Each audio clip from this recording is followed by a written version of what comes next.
Howdy folks! Aujourd'hui, on s'attaque à un grand bonhomme. C'est le boss des saints séculaires de la gauche américaine, mais aussi des médias pro-démocrates, c'est-à-dire de tous les médias mainstream francophones. Il est cool, il tape des checks avec les mecs du ménage, il sourit devant les caméras, mais surtout, il est le premier président noir américain lui conférant le statut d'intouchable. Je parle bien entendu de Barack Hussein Obama, président du pays de l'oncle Sam entre 2009 et 2017. J'avais promis dans une autre vidéo que j'allais m'attaquer à Mr. Obama, fossoyeur de la presse politique d'investigation, déifié des fact-checkers et adoré de ses électeurs qui semblent tous avoir des actions dans des usines de hier. Come on, man! La presse qualifie l'administration Obama de scandal-free, c'est-à-dire sans scandale. Je vous le dis ici, il n'y a pas besoin d'aller chercher dans les théories du complot pour faire le procès d'Obama, tout est déjà sur la table. Dans cette vidéo, nous allons revenir sur les scandales les plus sérieux et je vais mettre de côté les théories les plus farfelues à base de Obama le cocaïnomane qui se fait pépon dans des limousines et Barack marié à son frère juste parce que sa femme Michelle a le physique d'un déménageur breton croisé avec Dwayne Johnson. Non, ici c'est du sérieux et comme d'habitude vous retrouverez toutes mes sources en description.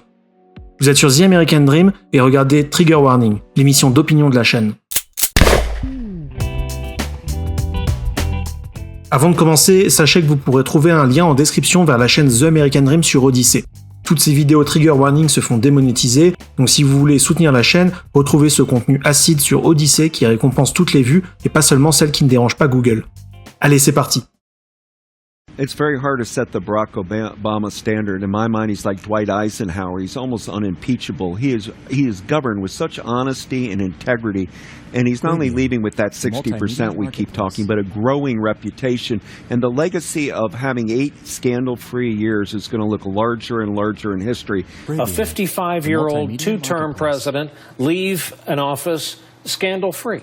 They didn't have a big scandal in 8 years. That's very rare. This is the first president to be leaving office since Eisenhower without a significant scandal dogging him. 8 ans sans scandale. Voilà ce qu'ont répété les chaînes américaines depuis l'investiture de Donald Trump en 2017. Dès 2008, la presse d'investigation se met en hibernation et Hollywood se met en marche de bataille. En rentrant en fonction en janvier 2009, Obama se voit offert un boulevard médiatique sans précédent. CNN, MSNBC, NPR, CBS, The Usual Suspects se mettent en rang pour pousser la propagande de l'administration démocrate. Après 8 ans au pouvoir, Obama aura stérilisé la presse d'investigation et les médias mainstream seront devenus les porte-parole de la Maison-Blanche. Tous les journalistes se transformeront en concierges du pouvoir, ramassant la savonnette pour essuyer volontiers le sang que le gouvernement fédéral aura sur les mains, tout en offrant leur derrière à la BBC d'Obama. MSNBC se plie même en 4 dans le worship de sa sainteté laïque Barack Obama, et dans un segment à la télévision, concède que l'administration Obama a bien fait l'objet d'un et un seul scandale. Écoutez donc. Today, as we celebrate the 5th anniversary of the greatest scandal of the Obama presidency, the day he showed up in the briefing room wearing a tan suit and the whole world went bananas.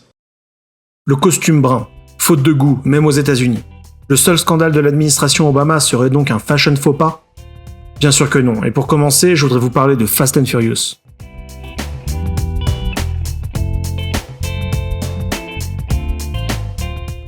Alors non, Barack Obama n'a pas été en guest star aux côtés de Vin Diesel dans la célèbre franchise cinématographique, mais vous allez voir que c'est un peu lié. En 2009, diverses agences fédérales collaborent pour essayer de démanteler des réseaux de distribution d'armes à destination des cartels mexicains utilisant des armureries aux US. La technique de ces cartels est simple, utiliser des citoyens américains avec un casier vierge pour leur faire acheter des armes légalement sur le sol américain pour ensuite les envoyer aux cartels mexicains. La pratique est illégale bien entendu, ça s'appelle du straw purchase. Et aux États-Unis, il est interdit d'acheter une arme pour quelqu'un d'autre. Il faut l'acheter pour soi, et ça garantit que celui qui la possède est bien celui qui a passé le background check au moment de l'achat.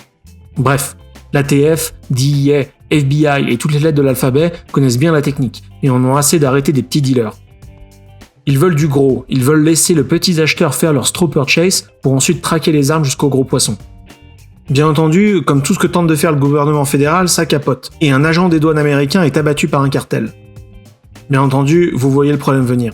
L'arme utilisée est arrivée entre les mains du cartel via une straw purchase que les lettres de l'alphabet ont laissé passer, pensant pouvoir arrêter le gros poisson plus tard.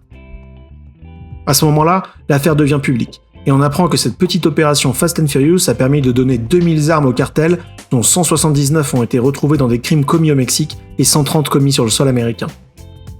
Bon alors là, vous allez me dire, quel rapport avec Barack Obama ? Ok, il était président à ce moment-là, et techniquement dirige un peu ses agences fédérales, mais bon, on peut très bien imaginer qu'une petite opération comme ça ait pu se monter sans qu'il le sache. D'ailleurs, je voudrais faire une petite parenthèse là-dessus. Quel que soit le président, à quel moment est-ce qu'on trouve que c'est acceptable que le gouvernement utilise des ressources publiques pour monter des opérations dignes d'un film d'Hollywood? Puis c'est quoi ce nom Fast and Furious? Les mecs se sont donné rendez-vous en mode « Bon, chacun revient la semaine prochaine avec 3 noms et on fera un vote. » Tout ça avec de l'argent public? Allez, je rage un peu ici, mais rajoutez donc ça à la liste des choses à garder en tête quand je vous dis que le gouvernement fédéral américain est hors de contrôle. Alors revenons-en à Obama. L'affaire Fast and Furious est exposée au grand jour, et tout ça remonte très vite à Eric Holder, le procureur général des États-Unis. En gros, c'est le ministre de la Justice. En effet, ils ont d'abord nié, lui et Obama, être au courant de l'opération, mais quelques mois plus tard, des accusés de réception montrent que son bureau a bien reçu des briefings de Fast and Furious. Mensonge ou erreur honnête, ça importe peu dans notre histoire, puisqu'en 2012, Eric Holder est officiellement mis sous enquête par le Congrès. Il doit alors déposer tous les documents qu'il possède concernant Fast and Furious, et à cette époque-là, le Congrès républicain en est convaincu, lui et Barack Obama ont approuvé cette opération qui a permis au cartel mexicain d'acquérir des armes à feu. Bon, vous vous en doutez bien, nous sommes en 2021 et ni Barack Obama ni Eric Holder ne sont en prison. En 2012, Barack Obama a en effet invoqué son pouvoir présidentiel pour sceller les documents qu'Holder devait produire devant le Congrès. Résultat, l'enquête n'avance pas. En 2016, le département de la justice ordonnera la déclassification des documents, mais finalement l'enquête tombera à l'eau en 2019 lorsque les démocrates reprendront le contrôle de la Chambre des représentants. Au final, on ne saura pas si Barack Obama et Eric Holder avaient autorisé l'opération Fast and Furious, qui a mené à la mort d'un officier des douanes américain et à la distribution de 2000 armes au cartel mexicain. Il y a 3 branches dans le gouvernement fédéral américain, tout comme en France: l'exécutif, le législatif et la justice. Ici, l'exécutif Obama a protégé le chef de la justice qui était enquêté par le législatif. Le chef de la justice, Eric Holder, est un bon pote d'Obama. Il s'est lui-même qualifié d'Obama's wingman, c'est-à-dire le copilote du président. Oui, c'est un point en moins pour la séparation des pouvoirs sous l'administration Obama. Likez la vidéo si vous n'aviez jamais entendu parler de cette affaire Fast and Furious. Honnêtement, ça ne m'étonnerait pas, puisque vous ne pouvez pas compter sur les médias pour vous en parler. Mais j'ai une question pour vous. Est-ce que vous pensez que Donald Trump aurait eu le même traitement? Moi je pense que non. La Chambre démocrate a tenté d'impeach le président républicain à 2 reprises, et pour bien moins que ça. Bon, on est déjà loin d'un scandale de costume marron là, hein? Allez, on passe à la suite, et je vous promets que c'est juteux.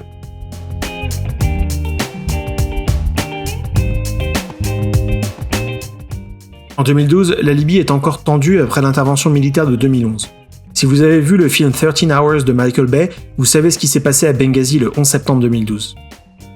Des militants islamistes ont attaqué un bâtiment diplomatique américain sous-protégé, ce qui a entraîné la mort de l'ambassadeur américain en Libye, ainsi que d'un diplomate américain. 2 autres agents de la CIA ainsi que 7 Libyens seront également tués dans l'attaque. Dans la foulée, l'administration islamophile Obama se défend. Les protestations naturelles ont surgi en raison de l'indignation suscitée par une vidéo et a été utilisée comme excuse par des extrémistes pour nuire directement aux intérêts américains. Ah, donc des mecs sortent une vidéo anti-islam sur YouTube, et donc ça justifie qu'une annexe de l'ambassade des États-Unis soit prise d'assaut. Protestation naturelle, nous dit-on à la Maison Blanche. Après tout, rien d'étonnant avec cette administration démocrate qui a prouvé à maintes reprises qu'elle était prête à collaborer avec le terrorisme. Oui, je parle ici de l'accord avec l'Iran, et on en reparlera. Dans la foulée, le Congrès enquête une fois de plus et conclut que bien que l'attaque ait pu être évitée, il n'y a pas eu de tentative de dissimulation des faits par la Maison Blanche, donc tout va bien. En janvier 2013, Hillary Clinton, alors responsable des affaires étrangères pour Obama, acceptera la responsabilité de la mort de l'ambassadeur suite à l'attaque, mais bien entendu, ça n'aura aucune répercussion et ça l'aura même pas entaché lors de sa campagne de 2016 pour la présidence. Encore une fois, grâce à la savonnette des médias qui se chargeront de forger l'opinion publique en enterrant bien profond cette histoire de Benghazi. En parlant d'élections, en 2010, l'IRS, c'est l'Internal Revenue Service, en gros ce sont les impôts, commence à s'intéresser à certains groupes politiques et surtout à leur statut d'association à but non lucratif.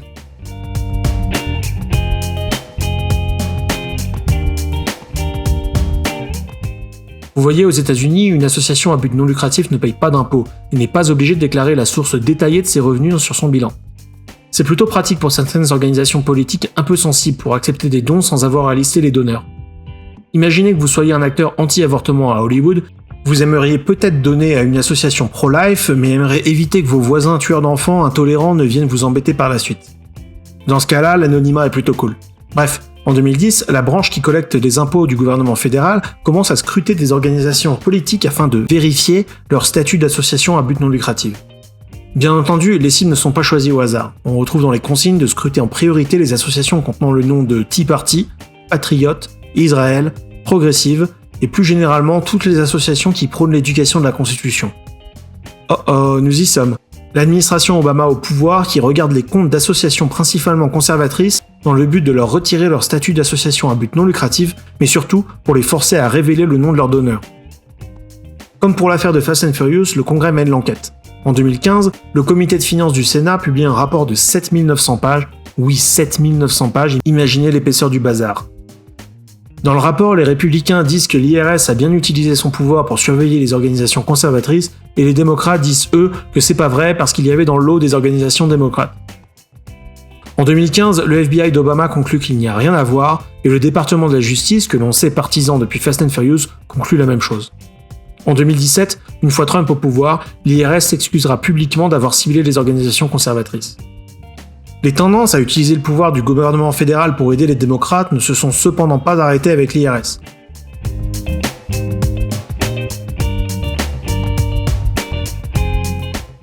En 2016, juste après que Trump annonce se présenter pour les élections, le FBI essaie de mettre sous surveillance des proches de la campagne Trump. L'excuse officielle est un soupçon de coordination entre Trump et la Russie pour influencer les résultats de l'élection. On le sait aujourd'hui grâce au Mueller Report, rapport de 448 pages, qui, après 2 ans d'enquête et 32 millions de dollars d'argent du contribuable, confirme que Trump n'avait pas travaillé avec la Russie pour influencer l'élection. Il n'empêche que l'administration Obama a utilisé le pouvoir du FBI pour essayer de mettre sur écoute des membres de la campagne républicaine. Cette histoire s'appelle l'Obamagate, et aujourd'hui, rien ne permet de trancher définitivement si les soupçons de collusion avec la Russie étaient fondés de bonne foi, ou si Obama ou ses subordonnés ont activement utilisé le pouvoir du gouvernement fédéral pour espionner la campagne Trump. C'est juste impossible à prouver parce que c'est pas comme s'il y avait un document secret signé par Obama lui-même avouant son crime. Je reste prudent dans cette vidéo parce que vous me connaissez, je suis pas du genre à accuser des gens sans preuve. Retrouvez cependant mon avis sur l'Obamagate dans le commentaire épinglé. Quoi qu'il en soit, la campagne Trump de 2020 a essayé de pousser l'Obamagate sur le devant de la scène. Originellement, une enquête devait avoir lieu par le ministère de la Justice, mais finalement rien n'a été produit. Et vous vous doutez bien que c'est pas une administration Biden qui va faire avancer l'histoire. Il y a d'autres scandales sur l'administration Obama. On peut citer les hôpitaux pour vétérans mal gérés qui ont entraîné la mort de 40 patients à qui des soins ont été repoussés sans fin.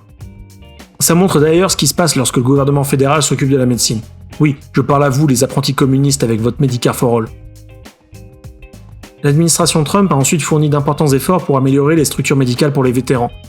Ce fait est minimisé par les médias démocrates qui n'ont jamais mis les pieds dans un champ de bataille même dans Call of Duty, mais les témoignages des vétérans sont nombreux, et si je peux me permettre d'ajouter mon opinion anecdotique, les vétérans dans mon entourage ont ressenti positivement l'arrivée de l'administration Trump dans leur système de santé. Bon, la vidéo commence à être longue, et je pense qu'on a réussi à montrer que l'administration Obama était loin d'être sans scandale. Ici, je ne voudrais pas opposer Obama à d'autres présidents. Vous remarquez que je n'ai pas dit que Trump était exempt de défauts non plus, ce n'est pas le but. Le but est de vous montrer la manipulation des médias sur l'opinion publique. Demandez aux Français moyens ce qu'ils pensent d'Obama. Tous vont avoir une opinion positive, et vont vous dire que c'était le président normal et que Trump a tout cassé.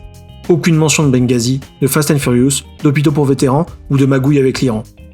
Et pourtant non, le seul scandale de l'administration Obama n'était pas de porter un costume brun. Avant de vous laisser, je voudrais vous parler de ce qui est selon moi le plus gros scandale de l'administration Obama. L'acte le plus grave d'Obama n'est pas illégal, mais il a eu des répercussions terribles sur l'Amérique.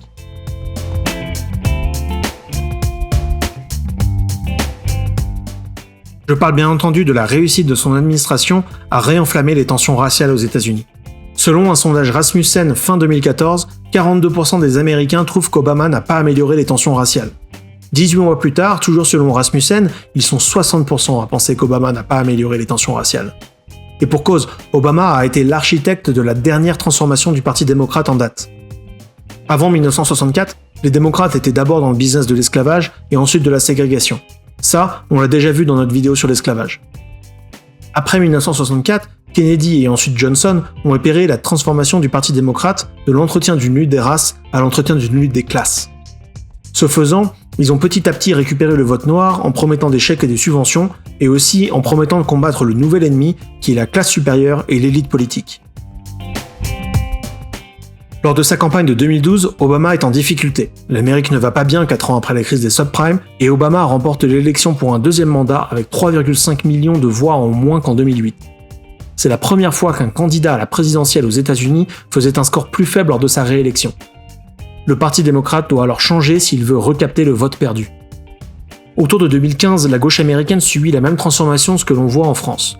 La gauche devient plus intellectuelle et s'éloigne de son combat de défense du prolétariat. La classe ouvrière se tourne alors vers les républicains aux États-Unis, tout comme elle se tourne vers le Front National en France. En 2008 et 2012, Obama a fait campagne pour une présidence du changement, Yes We Can, qui promettait d'attaquer les élites de Washington et de redonner le pouvoir au peuple.